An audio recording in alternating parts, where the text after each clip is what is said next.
Well, Brixton, I'm bringing you straight in because I'm getting double audio again. Hello everyone, welcome to the OPIE-VERSE. It's Brixton here with OP1 and a special guest who will join us later, BRICKS4PENNIES, aka Rhys. It's the fourth episode, which means we are still alive, still here. It must be pretty successful because apart from OP1's duplicate audio, we're still here and we're still back. So, here we go, he's back. How are you doing, Liam? Well, we'll see in about 5 seconds when this audio may or may not reverb in my ears, but it's sounding good so far. Yeah, we're good. Excellent. Thank you for taking the reins there, Brixton. How are you? How has your week been? What have you been up to? Do you know what? It has been it's gone by really quickly. It's, I feel as though I haven't had the time to just sit down. I've just been, coming home from work, sleeping, going back, and there's no sort of time to relax. Any trips to the Lego store this week? Because I know you're quite impulsive in that sense, and that's coming from me, who is Mr. Impulsive. But I know you, following your Instagram and your TikTok, you've been quite active, probably building stuff. What within your city? What have you been working on? Yeah, so it's all dismantled now, as you can see behind me there. But I just wanted to sort of get the city feel to, see how well it'd work with all the different modulars and the meals plates. It went pretty well. I'm excited to add more buildings to it. Nice. Any more purchases lined up for the city anytime soon? Not to my knowledge, but as you said earlier, it's very impulsive as to when I'll buy a set. I could buy a set tomorrow. It changes. Well, it all depends on if Lego drop a surprise retirement on us, I suppose, and there's something sat on the shelf that you're eyeing up. But I know what you mean. It's in some ways it feels like it's been longer than a week since we were sat here, but in other ways it just feels like yesterday. Time is just getting away from us right now. I mean, 2 weeks time, it's going to be September. You were getting the advent calendar releases. That's the start of Christmas, basically. I mean, do you know what I mean? Like, mental, mate. But what have I done this week? Well, I hit 50k on TikTok. That was obviously a nice thing to do and a big milestone. Thank you very much. I see you there. It's amazing. I think that's the biggest milestone for me since 10k. I think, like, when you hit 20, 30, 40, they're great to do. And 50 doesn't really do anything. It doesn't mean anything, but it's nice to hit it. It's like it's a big kind of like half century. Obviously the century being the other one. We've exceeded 800 subs on the YouTube channel today, which is really good considering this is our fourth stream. And on our first stream, we had around 300. So, really picking up. And we thank you all for continued support in that.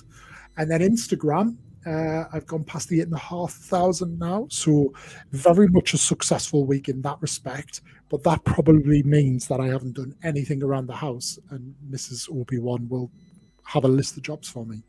Do you know what? I think with social media at the moment, there seems to be a massive growth in followers for everyone. I've noticed that a lot of my peers and friends on TikTok and Instagram are sort of saying that their views and their following count is skyrocketing. I mean, myself, I hit 7,000 followers on TikTok on, I believe it was Friday, and I'm now at 7,450. So it's definitely something's going on. I don't know if I've changed or if it's just more people following. Who knows? When it comes to TikTok, you think you figure it out, and it kicks you up the arse, and then alternatively, you create something that you literally just create to chuck out there to get some content out, and then it booms and hits tens of hundreds of thousands of views, and all of a sudden you've got a load of following. I think now's a great time to do it though, because the kids are still off school. Obviously, Lego TikTok is predominantly aimed at those around that age group, who will be benefiting from some holidays, whether it's kind of school, even college or uni. So yeah, to kind of nail it now is absolutely the way. But then we'll expect to see a drop off again as we go into September and everybody starts kind of, the world gets back to normal again, and then who knows with Absolutely. this game, who knows. But yeah, we shall in a moment introduce our guest, who I can already see is active in the chat. He's that impatient and that keen to get on. He's actively engaging you all, and we love that, and we love him as well. But of course, before we get into it, as always, a reminder that this stream is it's a more mature, grown-up theme, and with that, there's very likely to be adult content, including but not exclusive to consumption of alcohol, foul language. You're pretty damn sure that's going to fucking happen as well. You know what I'm saying? Do you know what? When it comes to, if there was ever anybody that's going to get a bit naked, I think it could be our guy Rhys, because he loves a shirtless TikTok. We all know that. So maybe he'll take a step further. I personally hope he doesn't, but I've just got to warn you because I've got no control over it. But we'll see. But yeah, let's bring out the man himself. You know him as Bricks of Pennies. We all know him as Rhys. How's it going, my man? Hello, guys. How is everyone?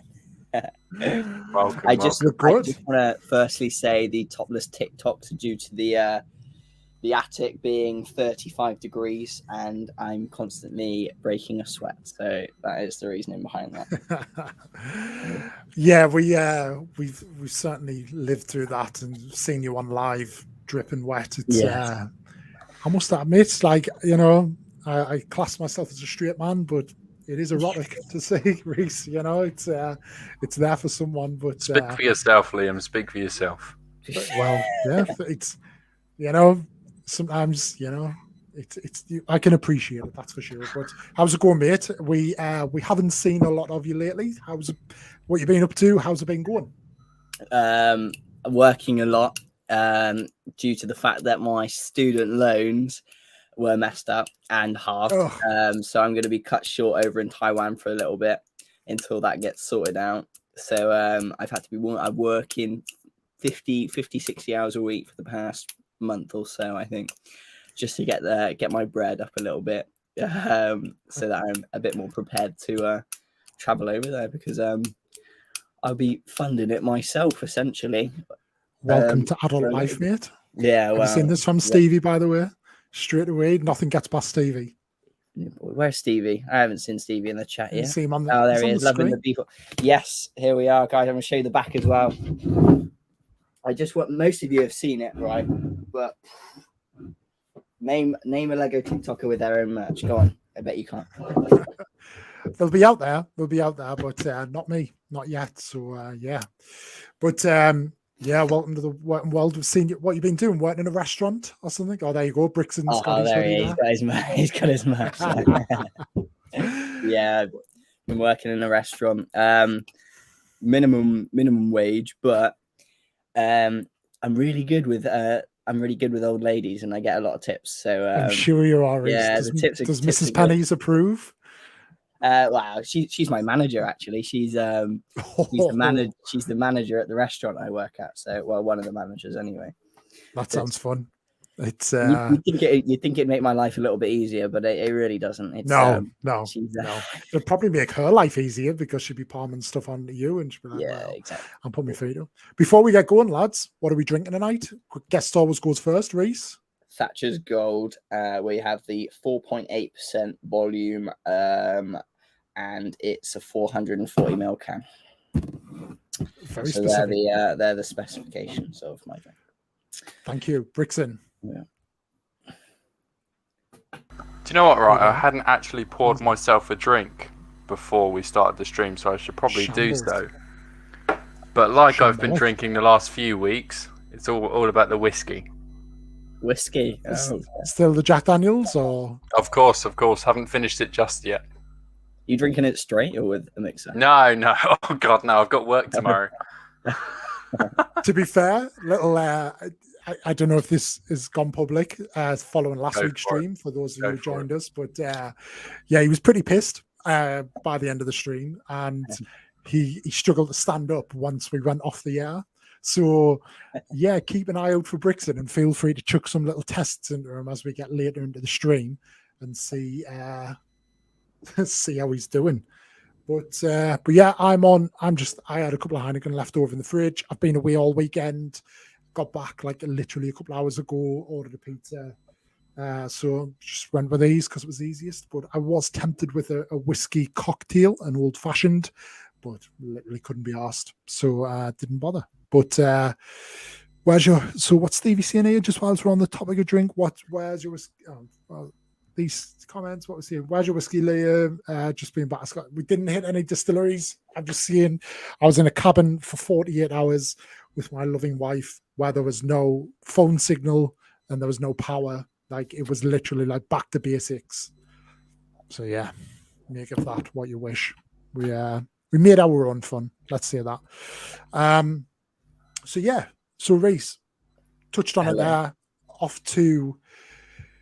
You're off to Taiwan soon. The store is now closed, I believe. It is, yeah. I sold out most of my stuff, but I did find this Anakin from Palpatine's arrest. Ooh, and I have these. This will actually segue onto another point I had an intention on making, but it's a £25 figure, and I just found it in the bottom of my drawer. So fortunate, and I got 3 Han Solos left in that. And that's all the Star Wars fix. Oh, is that it? So the mystery bags have done well, then. Apart from they've done very well. Thank you guys. I don't think I could have sold anything quicker than I have with those mystery bags, and I feel on the whole I've given good ciao bella. I feel on the whole that I've given people a good value in their mystery boxes. Out of everyone I had one complaint, which a little bit controversial because I was adamant that I put more in that package than he showed me. Hey, no names or anything, but I refunded him half of the package cost, so he's definitely up on the value now. But yeah, they've done very well, and I thank you guys very much. You've helped me out for my Taiwan fund, so thank you. We appreciate it. I have ordered one myself and we're hoping to have it here, but it hasn't arrived because I was going to open it. But I will potentially keep it until next week's stream, and we might open it then. But I suppose for now, like the mystery bags that you've done is the end of your kind of Lego selling journey, or at least puts a pin in it for now whilst you go to Taiwan. But if we go all the way kind of back to the start, because I think it's fair to say you're not a Lego collector as such. So how did you kind of identify as a non-Lego collector, or as somebody who's not kind of hardcore into the fandom? How did you start to think, actually, there's a hustle there? There's kind of a grind there. Like, how did you get started, basically? So basically, the story goes. There's a story. We love a story. Yeah. Let's roll up. Let's get comfortable. I think a few months before, I was doing a bit. I was being a bit risky with the money I had, and I think I probably lost close to £1,000 on some Ethereum investments, and they went a bit south. Mind you, given I held these Ethereum investments to this day now, I would be like quite fairly wealthy, but I didn't. I panic sold, and I lost a lot of money. Had a depressed week. I got over it. But my friend moved in with me because we go to the same uni, and he showed me he had a load of Lego, and he was doing all this and that, and I want to get into that. It looks cool. I like the idea of having these real cool figures. I think that especially Star Wars figures, I think they're so cool. The only thing that I can't collect them because I like to collect money as well, and I have my goals. Because if I leave my money say I leave my money in this figure, say I buy this figure for £10 and I leave my money in this figure, but I then cash is stuck there, and I want to keep flipping my money and make more money. So one day maybe I will collect Lego when I'm less strapped for cash. Thanks for mine. Look, Rhys, love the Stormtrooper, brilliant. Anyway, my friend got me into Lego. I think my first deal was for 200 figures. No, 100 figures, £2 a figure. But I got my friend to pick up the figures for me, and the guy sent me it was like, because he dropped them off at my door, I was about 20 figures short. So that was my first Lego investment, and I thought Simpsons figures were the bomb. Like, it didn't get much better than that. But being that I lived in Bristol, I was traveling around on my bike, just picking them up from random people's places. And when was this, Rhys? So this was October 2020, I think. So I've only been selling, so I've only been buying and selling Lego since October 2020, and then I started on Bricklink in December of that year. And yeah, it kind of just took off from there. Being that I was in Bristol, it was a fairly big city, and the idea that you can have a little figure this size and it could be worth £70 is incomprehensible. And I think at the moment the Rex is worth more per gram than a lot of the street drugs. So it is. Yeah. You might see those getting dealt on the streets one day in the future. Drop us a bag of G for a Phase 1 Rex or something. Yeah, I think the Rex at the moment is probably about like £30 a gram, something like that. It's quite ridiculous. So and for plastic, and that's kind of what I fell in love with, because you could let me show you an example. 1 second. Oh, he's getting into it now. So just why Rhys is going for a wander there, as he seems to do quite a bit. Did you hear him say money? I feel like I did. Future tycoon here. I'm sorry. You can literally fit thousands of pounds. There's another money mention there of Lego in just this drawer here. There's not much other things, like with Tesco, for example.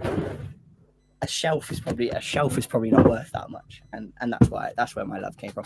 And to sound very money centric, it's probably not the best. It doesn't give the best view on me, but I guess it just that's the way I'm heading at the moment. But yeah, that's just it's not very it's not very good etiquette to talk about money, but I'm very open about it. So no, I think it's I think it is. I think there's a lot of people who do, like, I suppose, like, I'm in the middle where I collect, and I've kind of skimmed off my collect. So a bit like what you've done, where you'll kind of buy a haul. I would buy a haul to kind of find the bits I need, skim off the top, and then sell the rest. And that basically funds that purchase for me. But that's fine. It's like, things are worth what they're worth, and a lot of people do it. And I think that's probably the difference between kind of the A-fall and maybe like the T-fall community of sellers. But I think certainly over the last year, and when you look at how like social media has got involved, we see a lot more younger sellers now, certainly within kind of Bricklink and all of that. So we've seen a lot more people who probably shouldn't have a Bricklink store, but have one. But I know my first experience with you, as Stevie's kind of touched on there, was on the Facebook LSW page, like the Lego Star Wars collector page. And you always stuck out in my head, because I always remember when I placed my order, you would send me like a video with my kind of post. Like I didn't even know you, so you clearly did this with everyone. Yeah. Where you would like send a picture of my envelope going into the post box, which I always loved, but it always stuck with me. So then and I remember you briefly kind of promoting your Instagram and your Bricklink on the LSW page before they kind of stamped it down.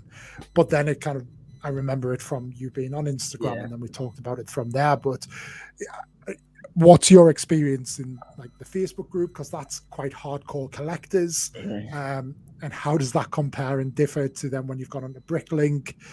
Where do you prefer to do business?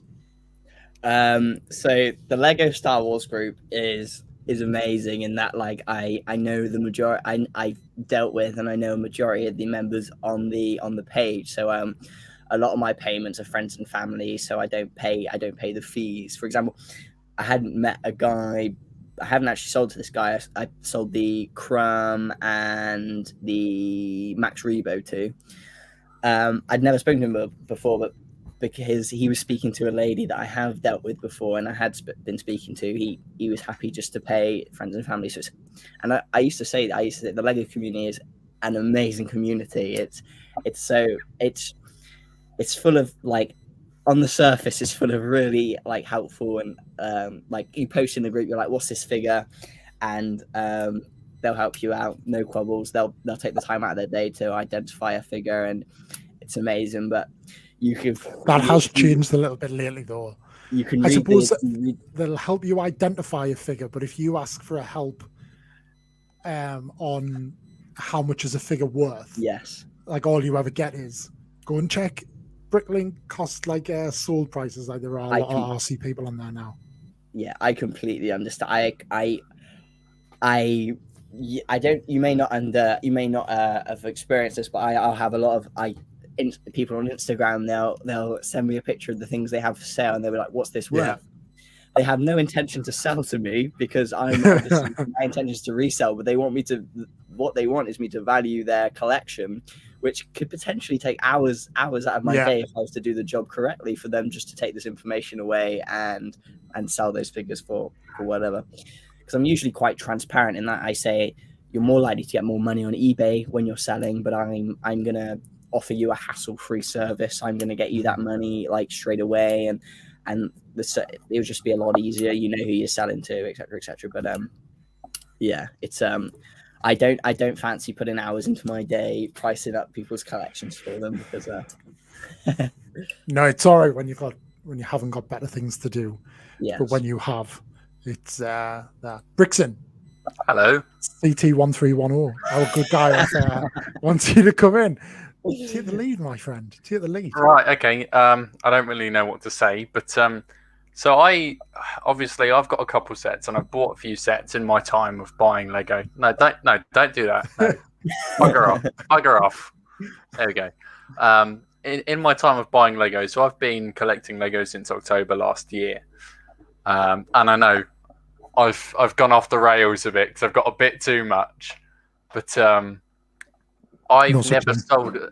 No, yeah, that is true. No such thing. But I've never sold a set, and I've never sold a minifigure or anything like that. So I have no experience in the selling field. I'm more just an AFOL to buy and sort of keep for my own personal collection. Do you reckon if I were to, in the future, to sell all of this stuff, obviously 10 years down the line, 20 years down the line, whenever I go into financial debt, and do you reckon there'd still be things like Bricklink and Facebook Marketplace that would be the best place, or do you reckon there'll be just a whole no other market? It would just be still just those. The thing is, with all investments carry some degree of risk. You don't know what the Lego business is going to be like in that 10 to 20 year period. They could go bankrupt. Something terrible could happen. They could lose certain licenses. If, say, they lost certain licenses, then the market would probably increase for the better. But it's I'd say Lego's been around for decades. I don't think it's going away anytime soon. Perhaps if the shift from the A-fold, if there's a big shift from when the T-folds become the A-folds and this generation carries over, then you'll be all right. But who knows how busy, how dense this market will be in the coming future. But you have a really good collection, and year on year the Lego prices increase in value once retired. So yeah, I think you should be all right. Do you think, though, Rhys, on that though, do you think the bubbles? Do you think it's not the bubbles burst, but do you think it's peaked a little bit in that COVID clearly, Brickson massively expanded his collection over the last year. I have done that. There are a lot of people now that I see that are selling up. Like, they've done what they've done. They've kind of had the greatest year, 18 months through COVID. The world's opening back up. They need money again. They need space, so they're selling up. What I've started to see there is like Rex, pre-Vizsla, like all those figs that were peaking £100 last year, or even the beginning, like around Christmas time, and now starting to kind of drop down again to 70, 60 quid. Do you think it has peaked and things are starting to settle down again a bit? With all markets, I like to obviously Lego's a private company, but all the markets you could put them on a graph and like the stock market and show them. We want to see that graph, by the way. Yeah, this is the content you should be making. If I could pull one up, I won't draw one, but with like let's talk about cryptocurrencies, for example.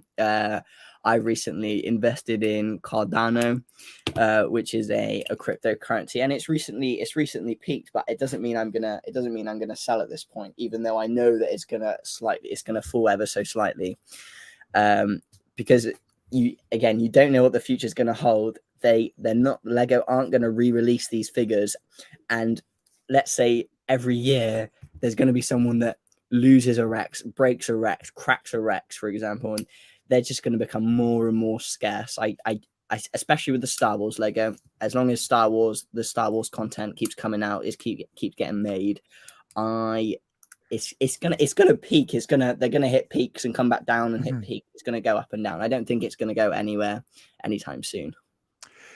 Yeah, I think the biggest risk to it would be a viable competitor to Lego that makes all the AFOLs say, I'm going to get rid of this and I'm going to buy that. And then essentially that supply demand shifts. But I can't foresee right now what that viable competitor would be. We've got Black Series for like the actual figurines. You know, they're very different. You've got Lepin, like nobody's buying Lepin. Like, you mentioned the unspeakable. Well, you know, it's that thing though where it's like what, you know, when you think about what would kind of shift it, that makes everybody shift focus, and it's that I think you hit the nail on the head. It's that licensing, isn't it? There'd be that initial peak where things will go up, but it's then how would it be replaced? And you know, if Lepin turned around one day and we're like, we get the Disney, you know, the Disney and the Lucasfilm franchise, and we actually make valid stuff now, but I could not see where that's going. Something that others don't, just something I noticed in the comments here, but I know you, and you actually got me into Warzone, so I know you're an avid gamer, but someone said that about like FIFA 22 being overpriced. Are you a FIFA player? Are you? I've never got into that. It's no. I don't know. It's not my cup of tea. I never watched football. I play a lot of football, but I never watch or play it on the TV. You know. I think the last FIFA I played was like FIFA 2011. They don't change very much either. No, they're all the same, aren't they? So you can, buy FIFA 01 or whatever, and you're set for life. I think it's the graphics, isn't it, and the team, the players on the team. Update the teams. I think I saw a video that somebody did a brief review on it, and they're like, all the features to expect in FIFA 22. And they were like, they've brought back something. And they're like, what? So you haven't even got like a new feature. It's just something you took away and you decided to bring back. But sounds a bit like Apple and their iPhones, doesn't it? Take away the camera and bring it back the next year. Yeah. When you think about gaming though, and we've seen this a lot in like the Lego community, and Jack the Lego lad, if he's still hanging around, said, I remember this is one of the first things he said when he and I started interacting, but around like he wasted so much money on things like Fortnite. And I know so many people who do that from a kind of monetary point of view and an investment point of view. Have you ever made that mistake? Where you've gone and spent a load of money on V-Bucks or? So I... What's a confession coming in? Kind of links on to... in fact, Brickson, for you, do you game? I used to game when I was sort of like a couple of years back, sort of, 15, 16, but now I don't really see the appeal of it. And one of the games that I always tend to go back to is Minecraft. But and I know a lot of people do this where sort of once a year they'll play Minecraft, they'll sweat it out for like 2 weeks or something, and then they won't play it again for the rest of the year. I think sometimes I do that, but for the most part, I just kind of stick to Lego or video stuff like that. It's a really unique game, and that's why it's stayed around for so long. But then again, it's very repetitive. So you give it that year, and then the fun kind of comes back to it. But back to what I've spent, I do hyperfixate on particular things, and that's why I have to sell my PS4 in term times. But I think I was top 1,000 in the UK Fortnite for the first few seasons. He's a Fortnite kid, people. Back in the first seasons, and I think I stopped playing in season 5 because it was really, I was like leaving college for like a half an hour break to play a game of Fortnite to come back, and then it wasn't healthy. Because I've always been so with GCSEs I never revised, and my results were quite good really, but then you can't do that with A levels because the content is so much more. It's more content data dense. You can't just retain all the information without revision, and I found that out in the first year of my my A levels. So I sold it then, and then I rectified my results nicely the following year when they actually mattered. So that's good. But I'd probably spent hundreds of pounds on skins, and it was a little bit embarrassing, but it is what it is. I'll also download a mobile game and spend 20 quid on some gems or something, and it's one of my weeks. Is that Clash of Clans by any chance? Back in the day, I spent a lot of money on Clash of Clans gems as well, and it didn't really get me anywhere either. I think Rhys is also a Candy Crush guy, aren't you, Rhys? I did play Candy Crush for a little bit. No, I didn't ever. I had no idea you were a middle-aged woman. Yeah. No, it was my auntie that got me into it actually, because I just wanted to catch up to her, but there's so many levels, it's impossible. You can never do it. But yeah, that's my game. Anyone played Splitgate? Anyone in the chat played Splitgate? I'd want to know. So we were talking about this just before and I said let's hold it because you introduced me to Warzone probably back in around May time. So I've only been playing it a couple of months. I enjoy it though. I don't like playing it with other people. I just play solos. Oh really? Just like people shout at you and all that, and it's just like it's like I think the problem is unless you play with someone consistently and you know how to kind of work together well, you end up running off and doing your own thing, and then you get mauled by a team that is well gelled. Whereas when you play on your own, you're kind of in it for yourself. But I like it. But tell us about Splitgate.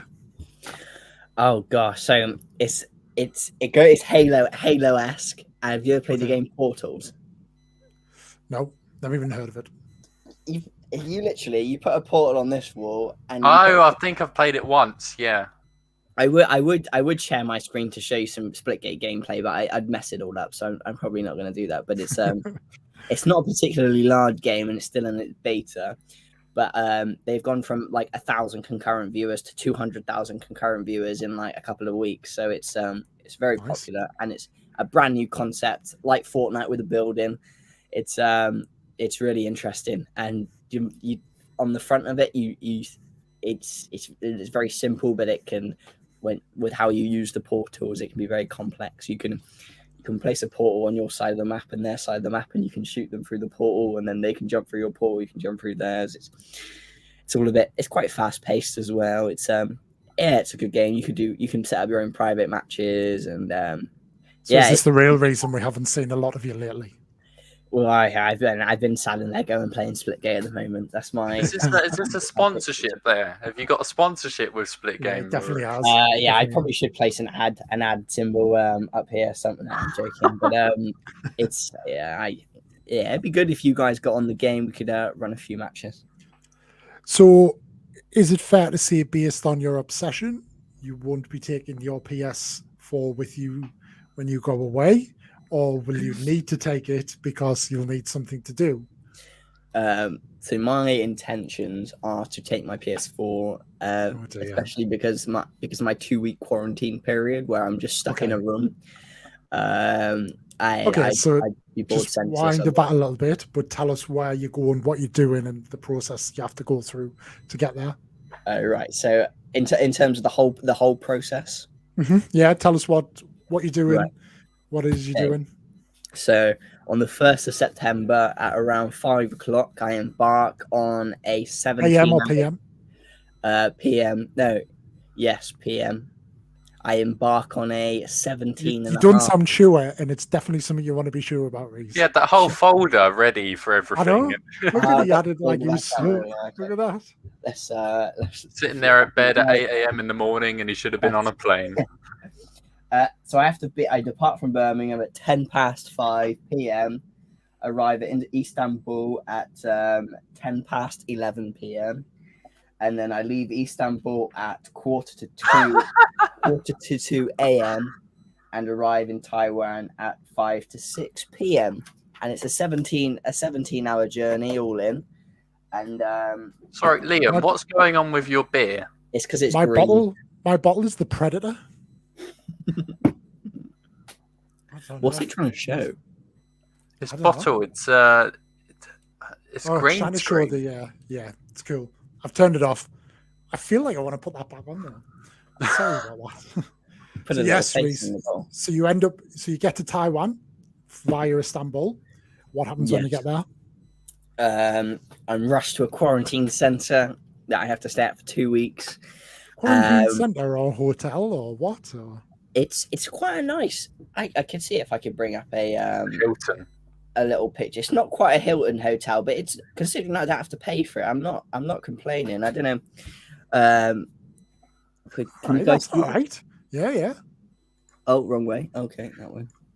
It's all backwards on the screen, but so it's not. There's a fridge in there. Yeah. Single bed. Is there a TV? It's an ensuite. There is a TV. Yes. Let's go back there. He's going to pack one in his suitcase, Liam. You see the TV there? Yeah. Yeah. So it's not too bad. And then I go to a different hotel for a further 7 days, which I do have to pay for, and that will cost me, I think, like 16,000 Taiwanese dollars, which is roughly. I got a currency converter out on here as well that I downloaded for myself today because there's a lot of things I have to. I'm surprised you haven't been investing in Taiwanese dollars for the last kind of year. So it's going to cost me about £420 for the week to stay in that hotel, which my student loan covers. But that's a big portion of my student loan taken there until the mystery bags are covering it. The mystery bags are funding the experience so far. But and then I go to my 4-man dorm for a further 7 days where I can't go to lectures, and then after that 7 days I'm free to roam everywhere, and I'm going to go to Snake Alley, I'm going to go to night markets, I'm going to look at the temples, I'm going to explore Taipei. I'm going to study? I'll study. I'll be studying 3 hours a day, Monday to Friday. So okay, I can. It's when you do it, it feels like a lot, but you think back in high school, you'd be doing 5 hours a day, 5-6 hours a day, which is it's quite crazy. Because I remember and I get to, how in high school you do your PE sessions. They have that over there, and I'm doing it. I get to do PE over there as well. I'm looking forward to that. So do you actually speak the language?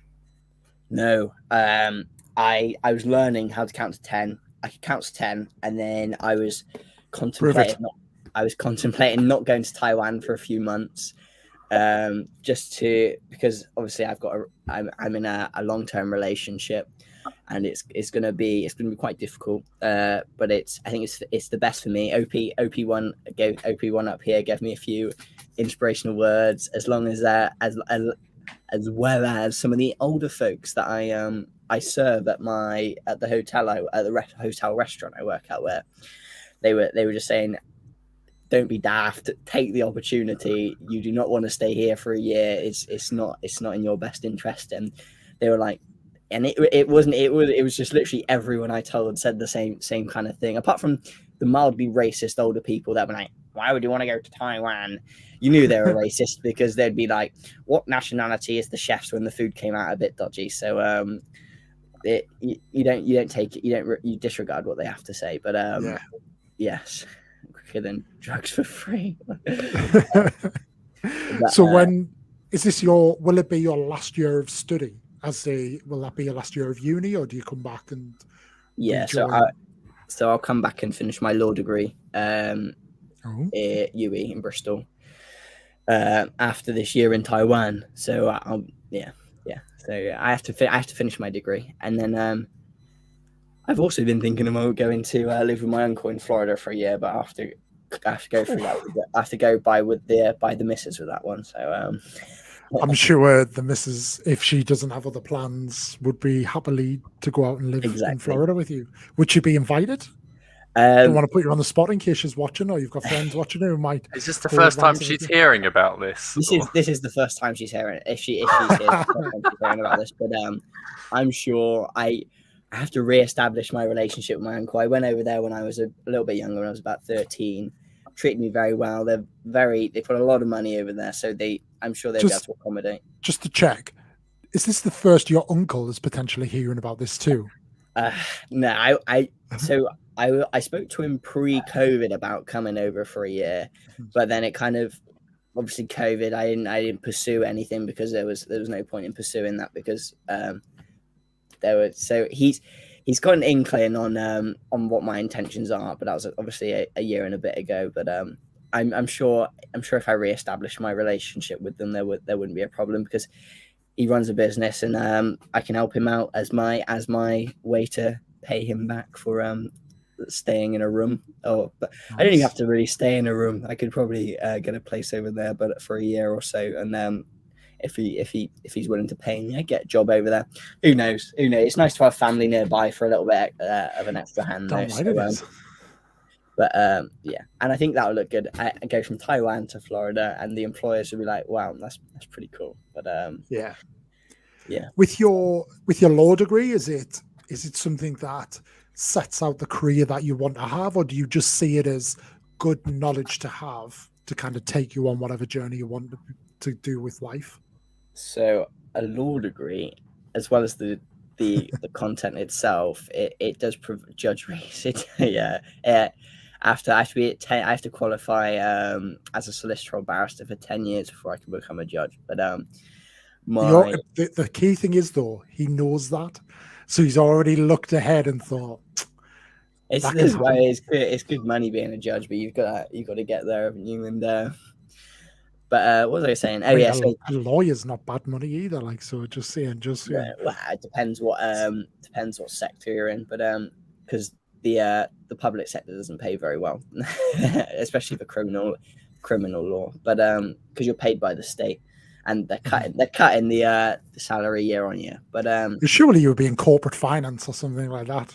You seem it's I think the amount of how fun the cases are that you handle and the pay are inversely proportionate. There we are. So the more fun you're having with the job, the less you're going to get paid, because there's more people that want to do that job, so the market's more saturated, etc. You know how it works. So but with a law degree, the employers can see that you have critical thinking skills, the ability to complete a law degree, so perseverance and all that malarkey. It can be applied. You can, on your CV, you can apply your little job to like a career in law. You could say you're handling your customer disputes. It looks good. You can absolutely however you want to word that. But yeah, that's the way the cookie crumbles.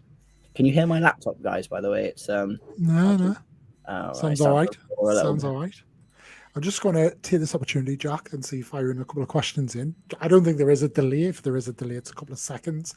But Jack, on the questions, I'll use you as a prompt to say we welcome all questions to the audience. So we'll kind of open the Q&A now, and Brixton and I will keep an eye on it and start kind of answering as they come in moving forward. So good question, though, to kick off when we think about that. But this is from Sasha or Mac Bricks. But Rhys, thoughts on Brick Owl?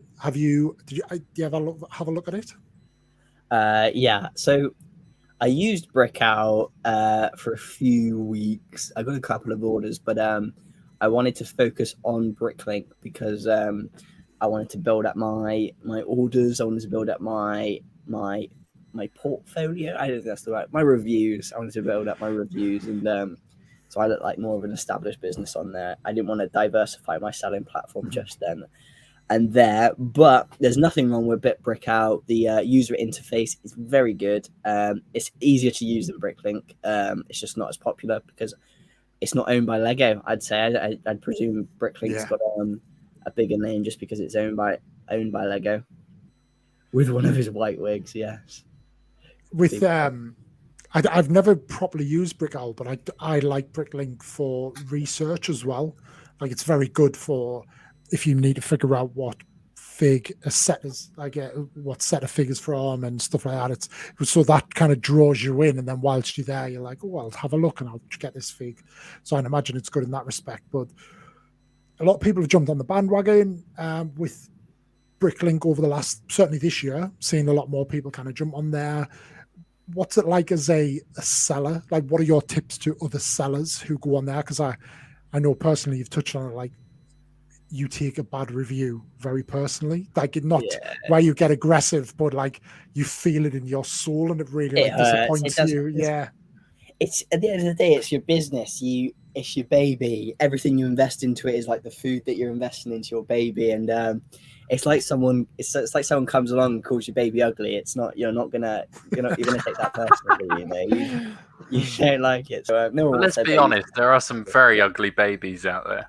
There are some very ugly babies, but not my Bricks for Pennies baby. He's a beautiful baby, and there was just a few cynical people that it's all good. Obviously, I take the criticism on board. I think I've had 2 negative reviews, one of which I resolved with the guy by messaging him. We've both been very immature. Let's grow up, and we both basically just removed the negative reviews we gave one another. And the other guy, not sure what happened, but he had to pay for his own postage on the receiving end because I don't know whether I didn't pay enough or the package was too big or whatever, which shouldn't be a case because most of my mail goes through the post office, but it was. So I think I replied to his messages a couple days after he sent the message, and basically he's I sent him the money back and a little bit more for the postage he had to pay, but he didn't get back to me. And the only people that tend to leave these negative reviews are people with very, very low review, well, very few reviews themselves because they're not up to date with the Bricklink etiquette. There is an etiquette with Bricklink that you don't tend to leave these neutral and negative reviews unless I've outright refused to give you anything or anything like that. But he obviously wasn't very happy, so I'll take it on board. It doesn't look awful because I've got 1,000 orders, so yeah, and I got let's have a look, view profile. So I got 469 reviews, 2 neutrals and 1 complaint. So and 470 praises. So you're going to expect that you can't. It's hard to keep it perfect. I think even Epic Bricks has a complaint as well. It happens. Doesn't it? Like there can't be anybody with the amount of orders that you've had who have 100% by any means. So yeah, it's a funny one. How much has, especially with Bricklink, like how much did social media and potentially even TikTok itself, how much did they help you both with your sales, grow your store? Like, so I got another one. I do want to.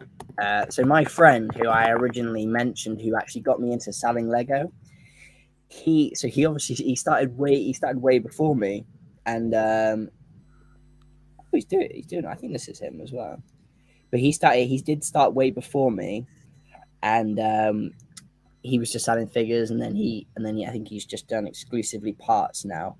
But he's let's see how many orders he's got. So he's got 664 orders, and I think he's got like an extra 4 or 5 months on me. But he didn't start TikTok when I told him to invest it and start putting time into TikTok, right? Because I guess he just didn't want to show his face on TikTok, and that's actually it's quite a big thing for a lot of people, that they don't want to show their face online. There, I don't know whether it's they like their privacy or it's a self-conscious kind of thing, but it's oh yeah, Brixton, yes, Brixton. He has started. He has started through this, but yeah. No, it is a funny one. But at the same time, there are a lot of Lego TikTokers who've never revealed anything. So yeah, it's like Jack has asked this one. Yes, I mean Jack. Speak of the man himself. Yeah, Jack has kind of hinted at a few little bits, but never done it. But we'll take this as a question to all of us. But how long will you be doing TikTok for?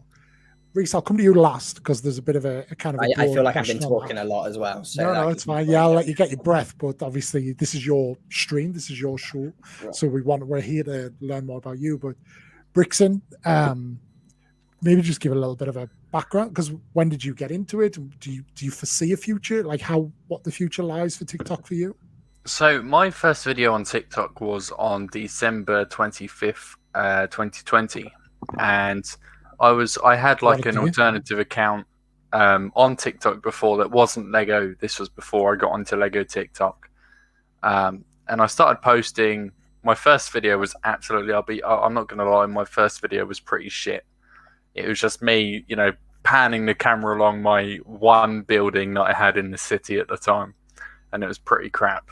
But in regards to the future, I don't know where it's going to go. I think it's at the moment there's a lot of hype around TikTok. However, I don't think it's going to last forever.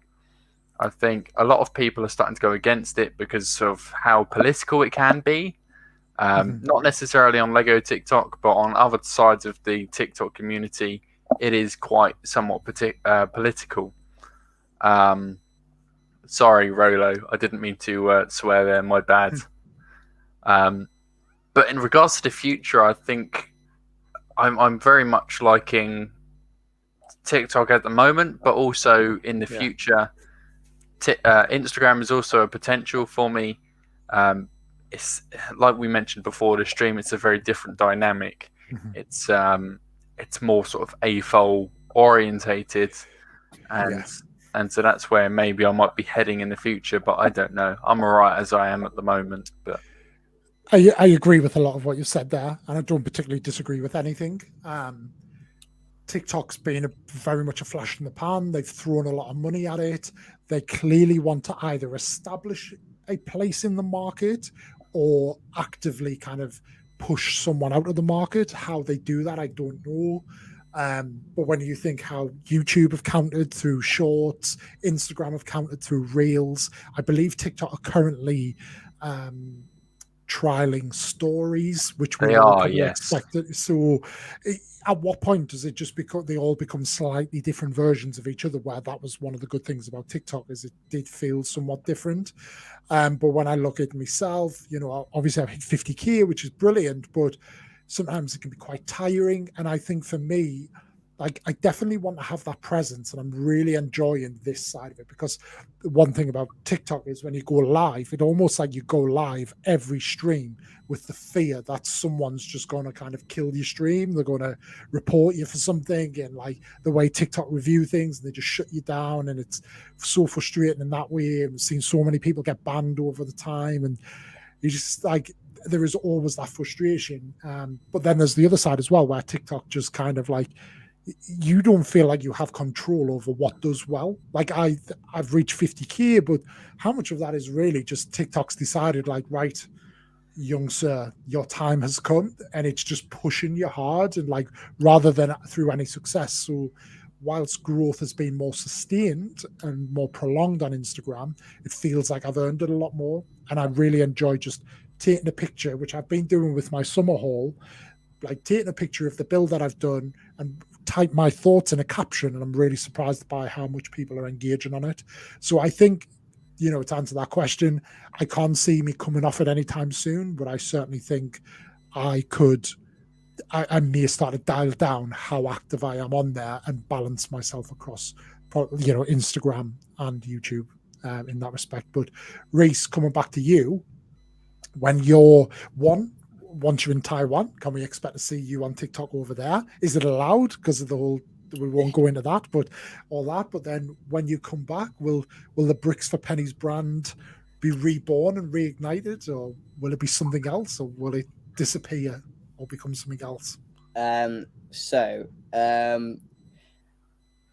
mind my mind was somewhere else then. I was just wanted to say, with Bricks and what you're saying about TikTok, with how you feel it may not be a thing in maybe would you say the near future, or?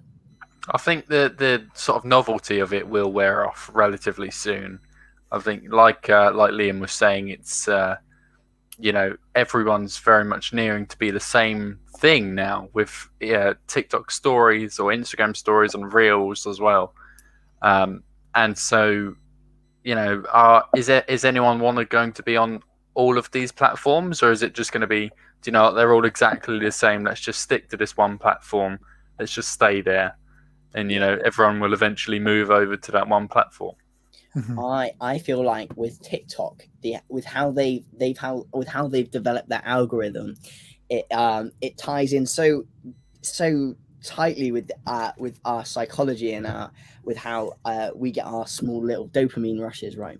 Because you like a video, for example, on TikTok, and it's not necessarily instantaneous how your for you page doesn't change straight away. It slowly changes. Like I've noticed with Facebook, their algorithm is different. Instagram, all these algorithms are different, because on Facebook I don't watch anime. I no offense to anyone, I don't find anime all this interesting, right?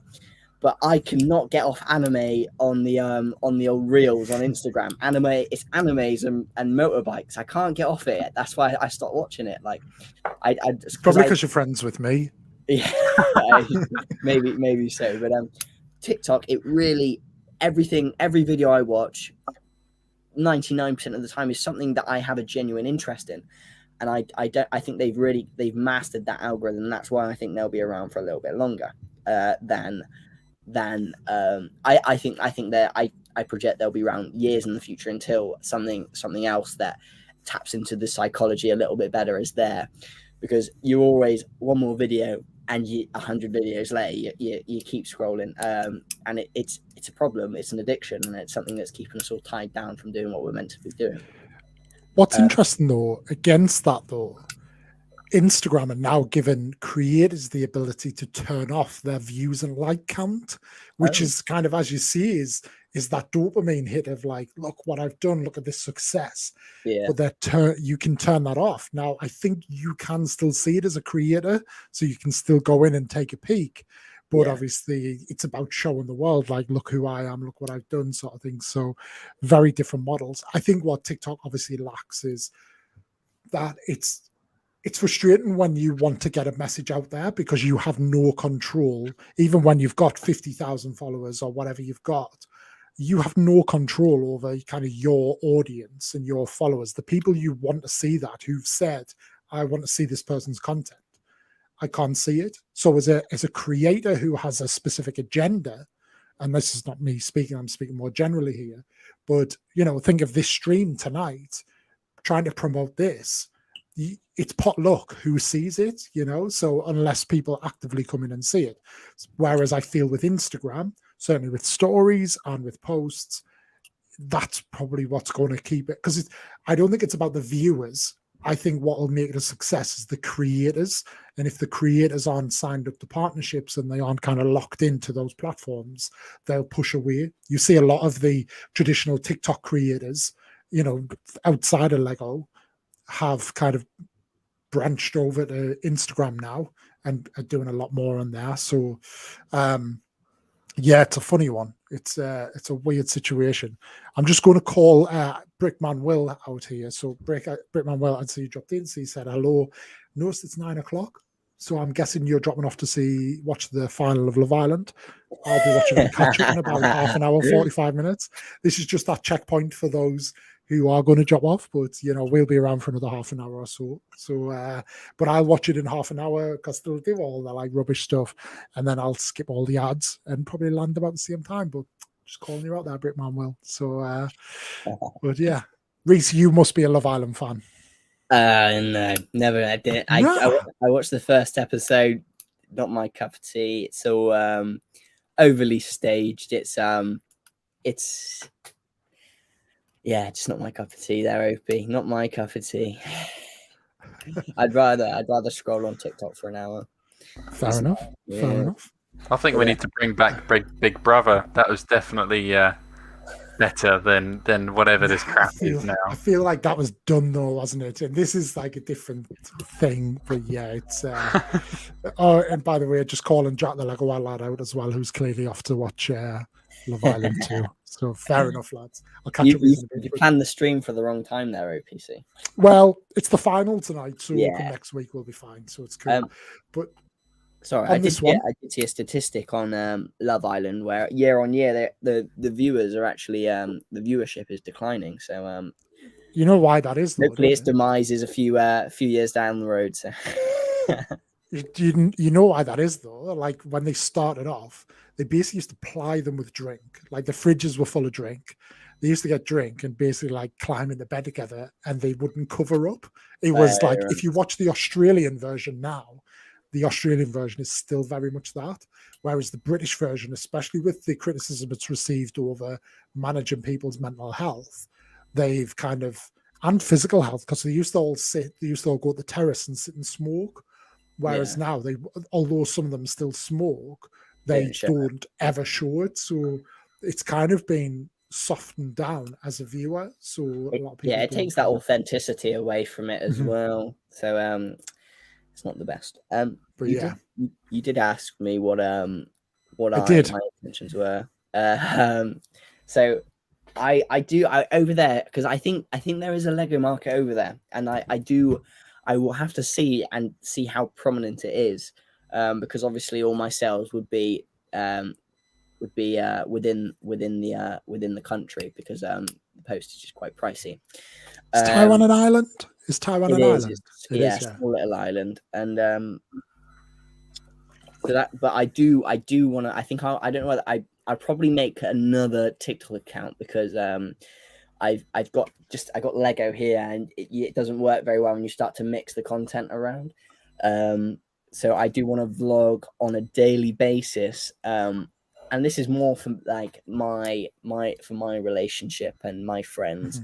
I do want to vlog and edit it nice, like properly, and like take my time with editing at the end of the day, with the content that I've taken throughout the day, where just go into like the night markets. And I think it'd be really interesting to like a UK audience, and just to really experience like a different culture, because like I have noticed with a lot of people that I've told, they're just like, Taiwan's just a jungle. It's but it's not. It's a developed country. They had the tallest building in the world until 2007, where the Burj Khalifa then took over in Dubai.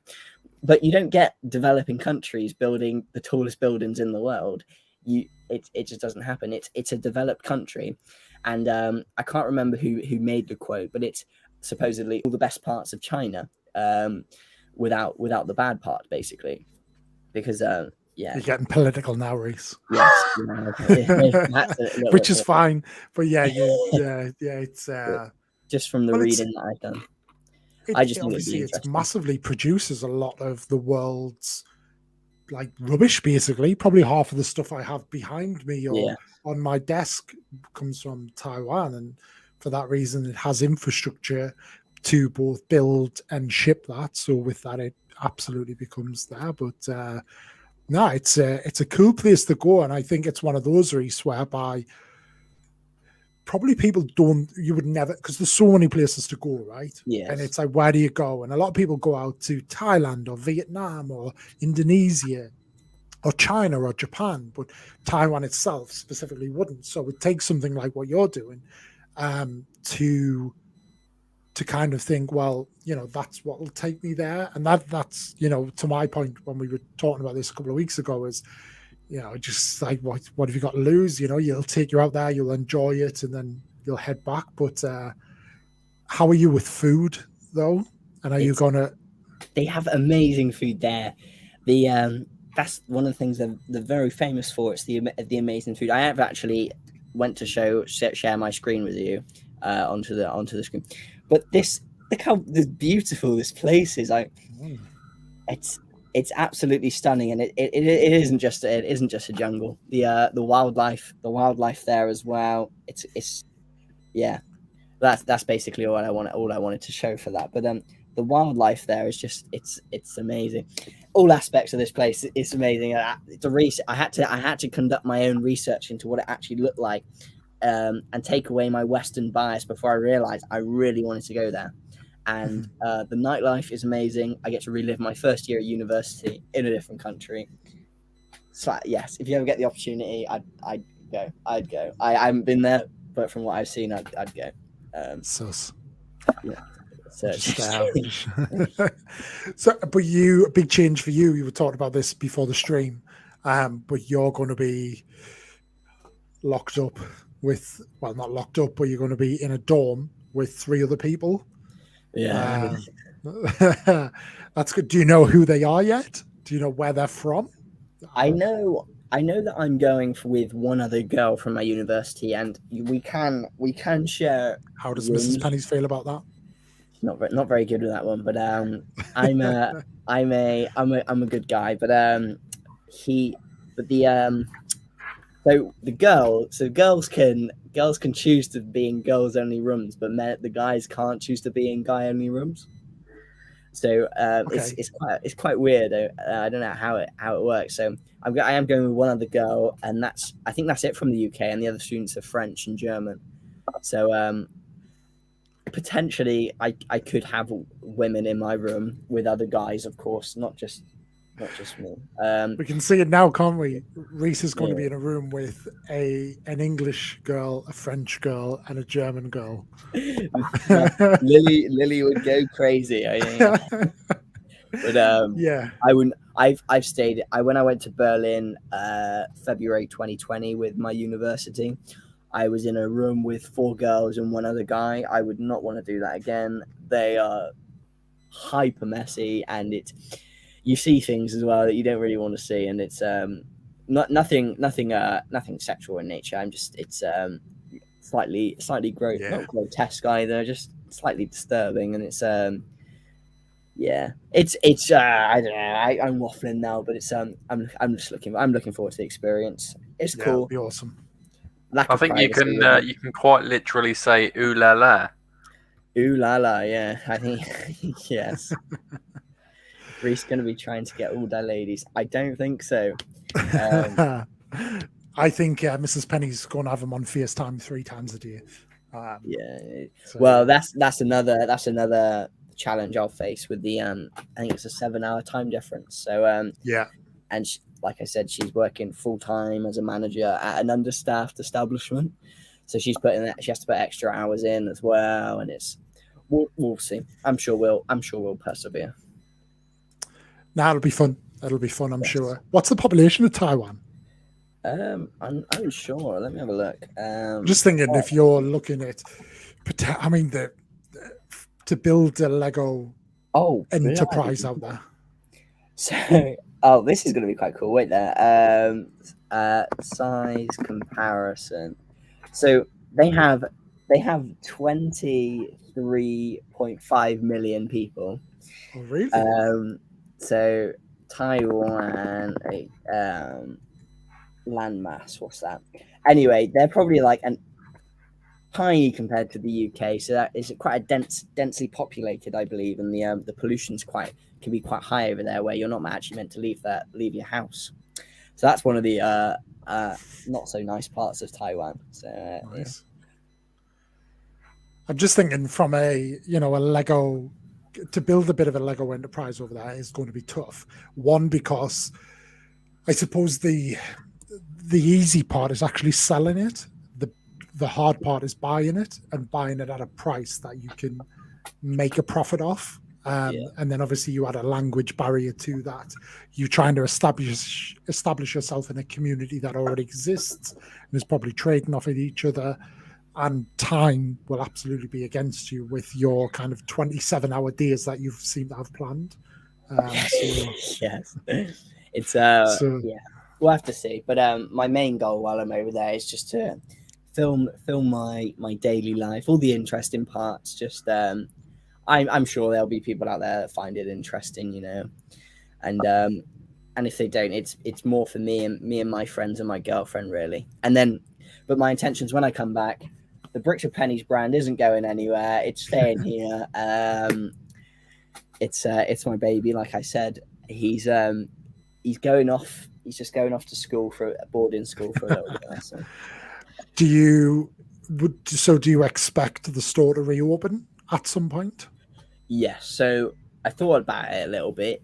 I'm gonna invest heavily into new parts, upon my arrival, completely dependent on my financial position and what I'm doing. And if you end up in Florida. But I suppose it's easier to switch the store to Florida than it is to Taiwan. Yeah, the Lego market's a lot more lucrative over in America, I believe. Like, some of the bundles you see over there, you're like, what the hell? But because they get all the good releases over there.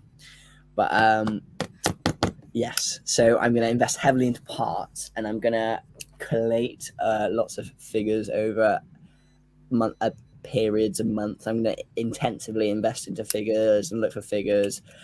Even if the profit margins are slim, I'm still going to invest into various figures, because I've always had this idea. I guess it's not an idea, but I've always wanted like to have every single Star Wars figure on my Bricklink, every single one, whether I have to pay certain prices. Because then I can just levy up. I can levy up my prices, because then I have everything you could want for your collection. Then, if you want your Rancor, your Jabba, your Rex, and your Pre-Vizsla, I have it. You can buy it all in one go. You have to pay that slight premium just because I have everything here all in one go. But that is my goal then, because if someone's like, "Do you have this?" Yeah, of course I have this. And then as soon as I sell, keep a couple of each in stock. Perhaps a couple of hundred R2D2, so I don't ever have to touch those again. But I think that might be a good business move. But I just have to. It's easier said than done, though. I mean, how often do you get a Pre-Vizsla that comes across your desk? Kind of. Yeah, I've had the one. I've had four finals Rex, phase 2 Rex. Right there. Yeah, he's right there, and the Thrawn. Rhys, can I have a free B4B card? You certainly can. I'd have to pay for postage. So Rhys, can I have a free B4B card? It's all right. It'll go in an envelope. It costs 50 pence. So send me your address on Instagram. I'll send you a Bricks of Pennies card. Do you know what? It'd be interesting. How big is Lego available for retail in Taiwan? Because it'd be interesting to compare and see, like, is it possible to just fill your suitcase and bring it back?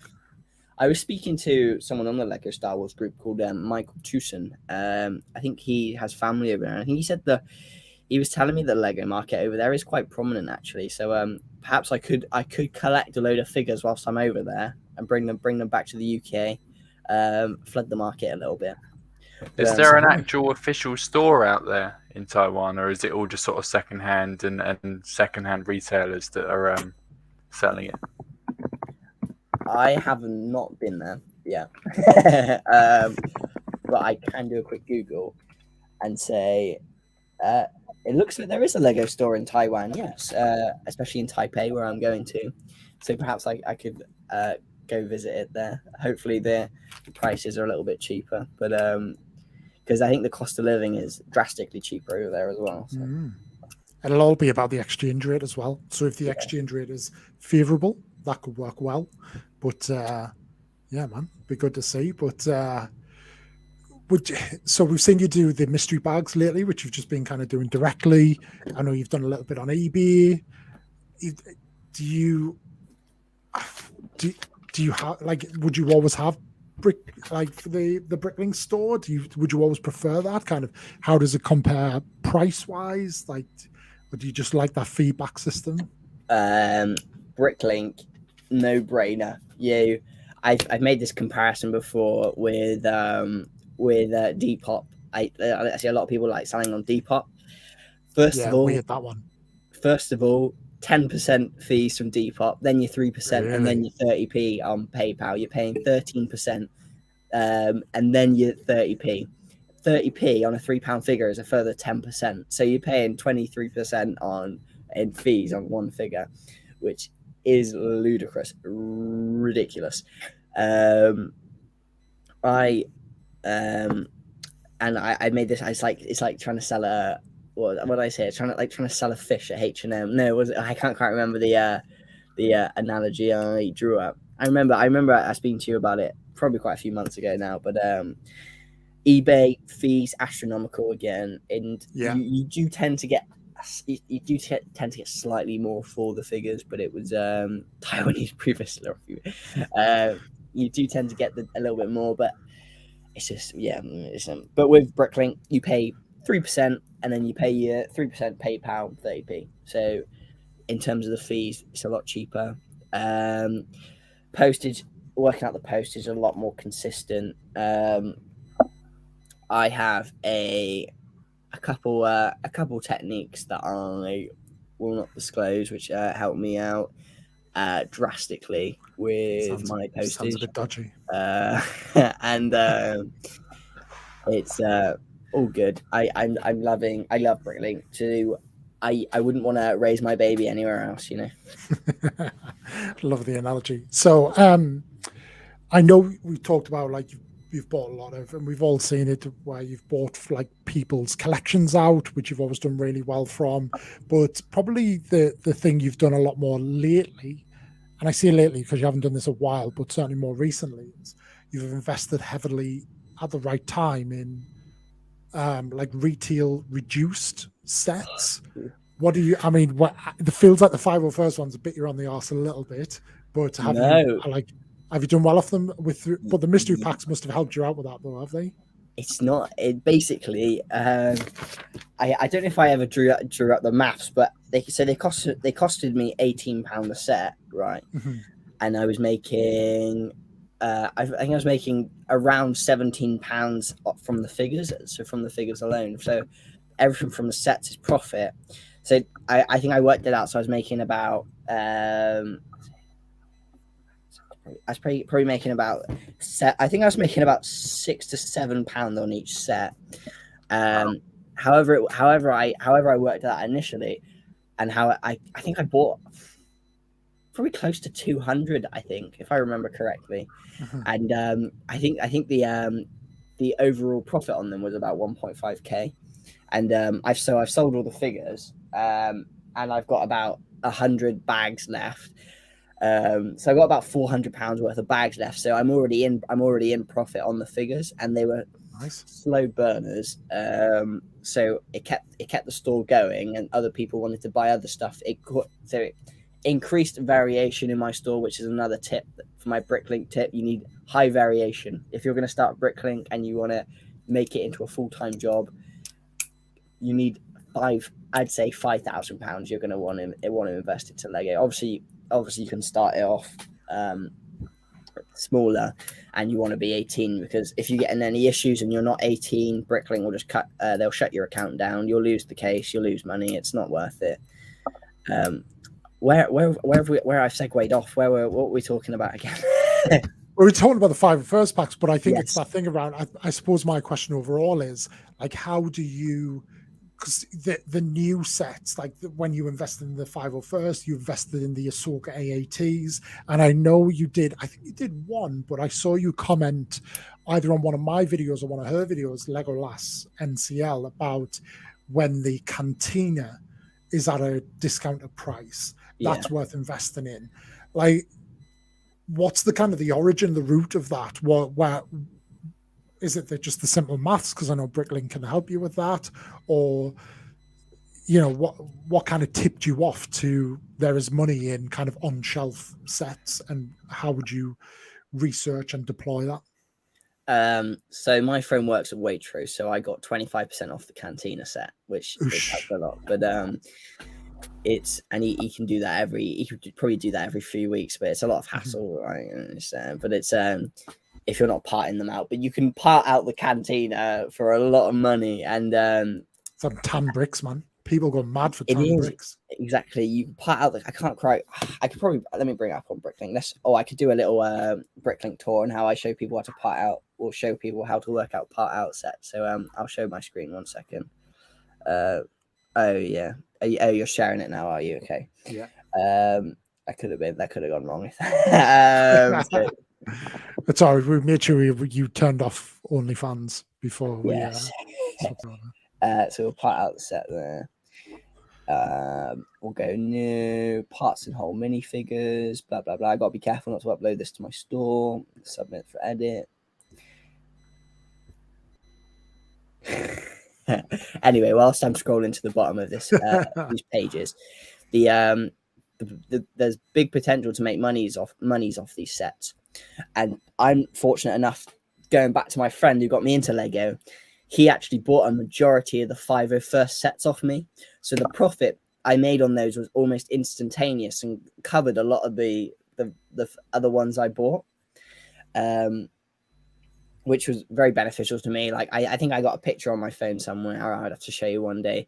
But I rammed his car full. So I took all the figures out and then I pulled the parts back into the boxes. I sellotaped the boxes closed, and we filled his car up with all these parts. And he's got all the parts on his store now. And that I made a lot of my money back there and then, you know, and that's what I haven't done. That's a pain in the bottom. Isn't there a market guide thing you can use? Yeah, I haven't. I just didn't click the 6 month sale average thing. But yeah, the 501st battle packs. If you see them on Amazon, it was you spend £20, you spend £100, you get £20 off. Ram if you've got the money, you've got the disposable income. Ram is a good investment, especially because by the time I finished, potentially, I'm not sure how long sets take before they get retired. But potentially, if they say 18 months to 2 years, roughly. As soon as those battle packs retire, just the fact that they're retiring, everything is probably going to go up 10-20% in value, just even if it's for a short period of time, just because of the psychology and how the market's heavily influenced by the psychology. I actually had segue, and again, I actually had a note here on things I wanted to say. And it was how I truly believe it's so easy to manipulate the Lego market, especially in terms of figures, Star Wars figures more specifically, because the market isn't particularly big in relative to the stock market. For example, if I had 10 Rexes and I uploaded these Rexes for the price I wanted over a certain period of time, I truly believe I could start manipulating the prices of the Rexes. Because everyone on the Lego Star Wars group chat looks at Bricklink, and then they go by the price of the cheapest in the UK, because you base your prices off the cheapest in the UK, because you're not going to base your price off cheapest in Taiwan, because the economics are all different, you know.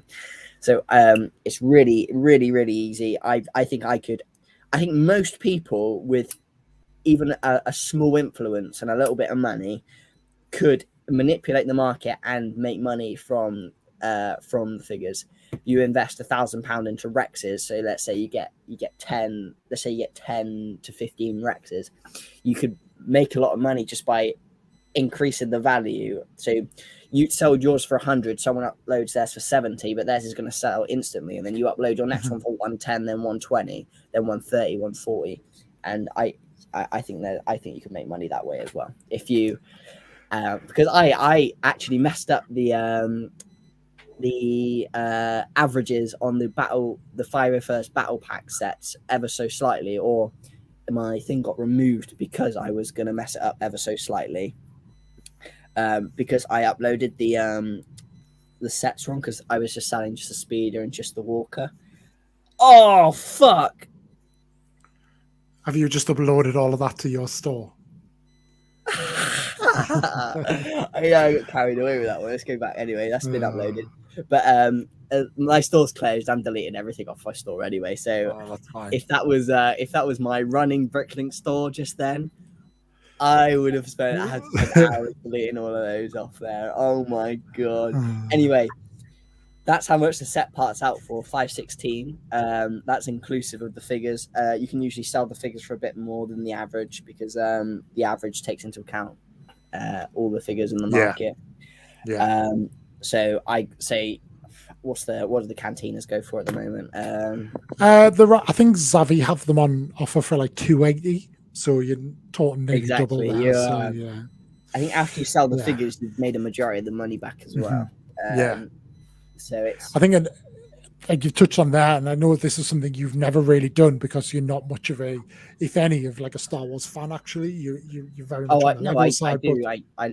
I think that's a big misconception about me that I Yeah, but you don't get up at 8 o'clock on a Friday morning and watch the Bad Batch and stuff, do you? I do. I was after work each Friday. I was watching the Bad Batch. I think I got to episode 11, and I think it was becoming a bit stale. The Bad Batch was becoming a bit stale. Like it just felt like they were all like fillers for me. But I've obviously watched all the movies. I watched Clone Wars, Rebels. I watched Mandalorian, and I'm looking forward. I didn't know this, and we've just missed. Like we're in the last 5 minutes, and I'm not going to start a conversation on this. So this gives us cause to get you back on, maybe from Thailand, in your dorm with 3 international women with you, and you can have them sat in the bed behind you.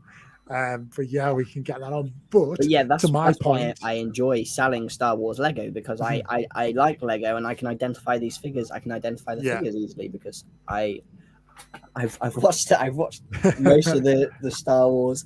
I watch all the extra Star Wars videos on YouTube where they bring in new characters like Darth Revan that haven't really been on screen.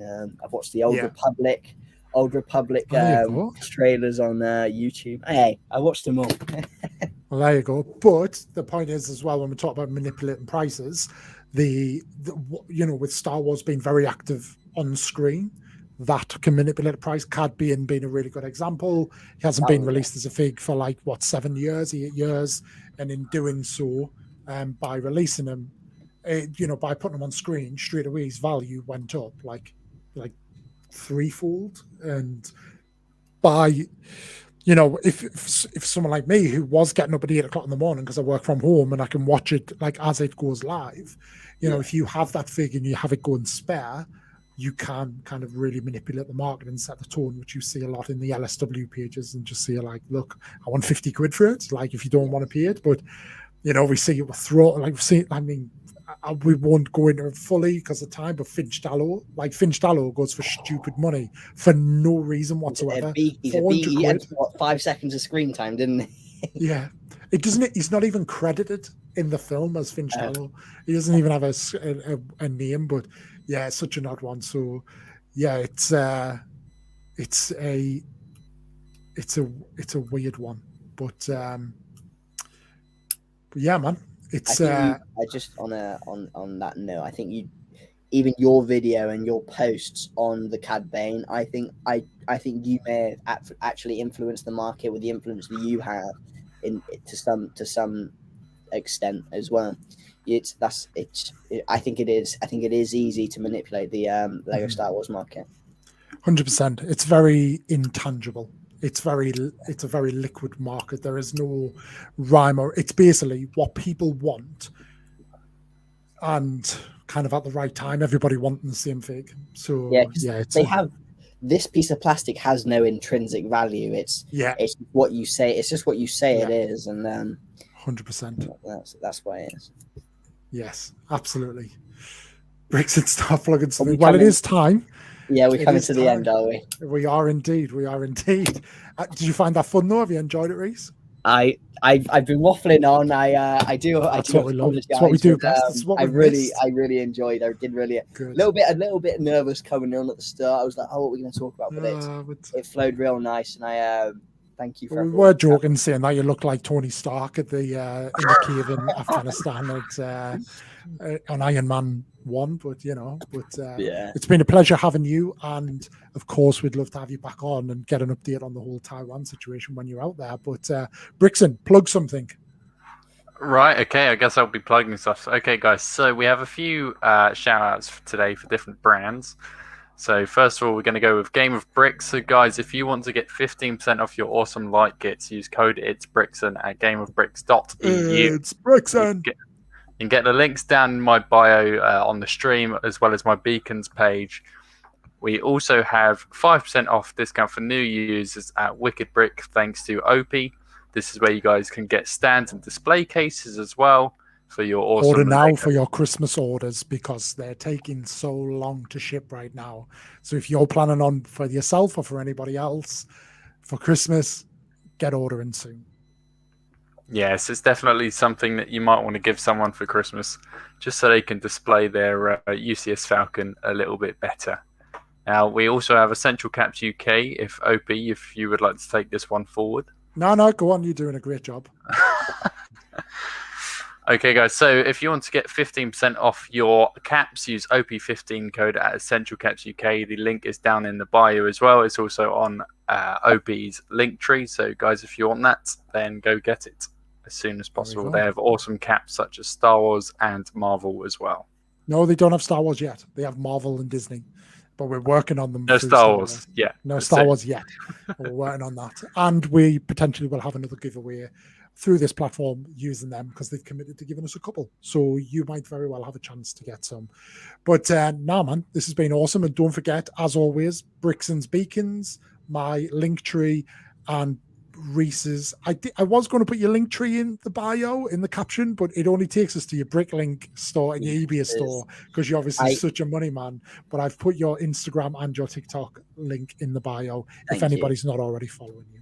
If anyone's after some of my last first order Star Wars sets, Bricks and Rhys is coming in with his own plugs now. Yeah, sorry guys, I have to do this as part of my. I also have 4 figures left. Message me on Instagram, and that's all I have to say. Well, there you go.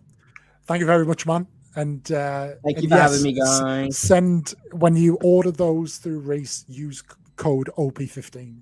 Yes. For your free postage. Free postage. There you go. Thank you, Rhys. Thank you, Brixton, as always. Thank you, everybody who's joined us and participated. It's been a very active stream tonight. We like that. We love that.